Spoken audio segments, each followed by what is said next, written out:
Assalamualaikum warahmatullahi wabarakatuh. Perkenalkan, nama saya Muhammad Hamdani Adnan dengan NIM 2106 0118 130 134 dari jurusan Teknik Elektro Universitas Diponegoro.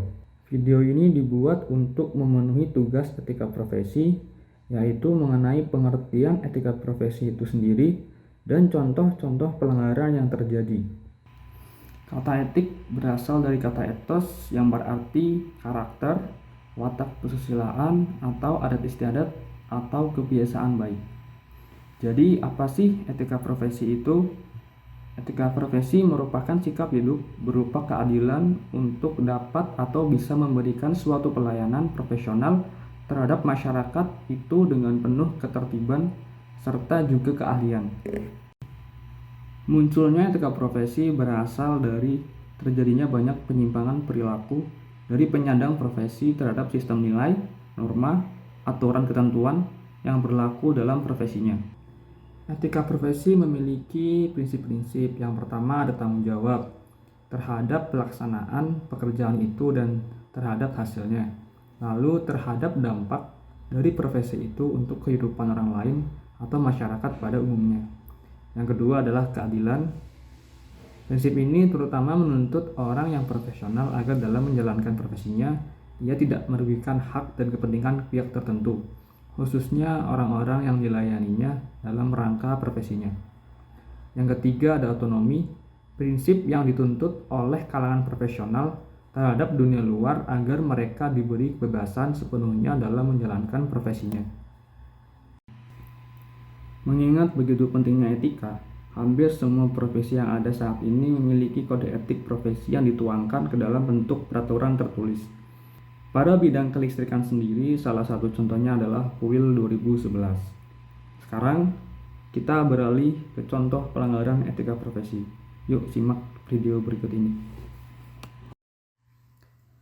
Pada video tersebut, terlihat kabel-kabel fiber optik yang biasa dipakai untuk wifi dan telepon begitu semrawut, kusut, dan tidak terawat.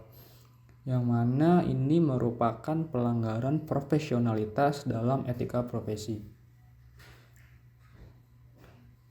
Biasanya hal ini terjadi karena petugas yang lupa atau malas melepas kabel pelanggan yang sudah tidak terpakai atau berhenti berlangganan. Bisa juga karena pelanggan yang tidak memberitahu petugas penyedia jasanya. Lalu pada tiang JTR-nya, terlalu dekat dengan rumah yang menyebabkan jarak antara kabel distribusi dan rumah kurang dari 3 meter. Tentu ini melanggar etika profesi karena tidak sesuai dengan peraturan yang ada.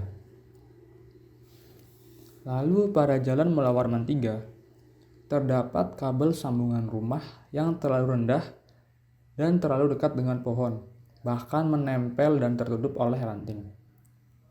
Tentu ini berbahaya karena bisa terjadi hubung singkat akibat pohon tumbang dan kemungkinan terburuk bisa terjadi kebakaran. Seharusnya, pihak penyedia jasa harus lebih memperhatikan jaringan distribusi listrik pada lapangan. Pelanggaran etika profesi selanjutnya adalah pada kos-kosan atau rumah. Pada kamar saya sendiri, tingkat pencahayaan tidak sesuai dengan standar, yang mana hanya berkisar 80-90 lux saja. Sesuai peraturan yang ada, seharusnya kamar tidur memiliki tingkat pencahayaan 120-250 lux.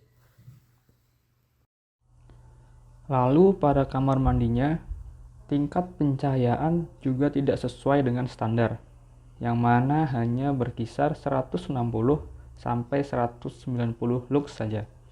Sesuai peraturan yang ada, seharusnya kamar mandi memiliki tingkat pencahayaan 250 lux.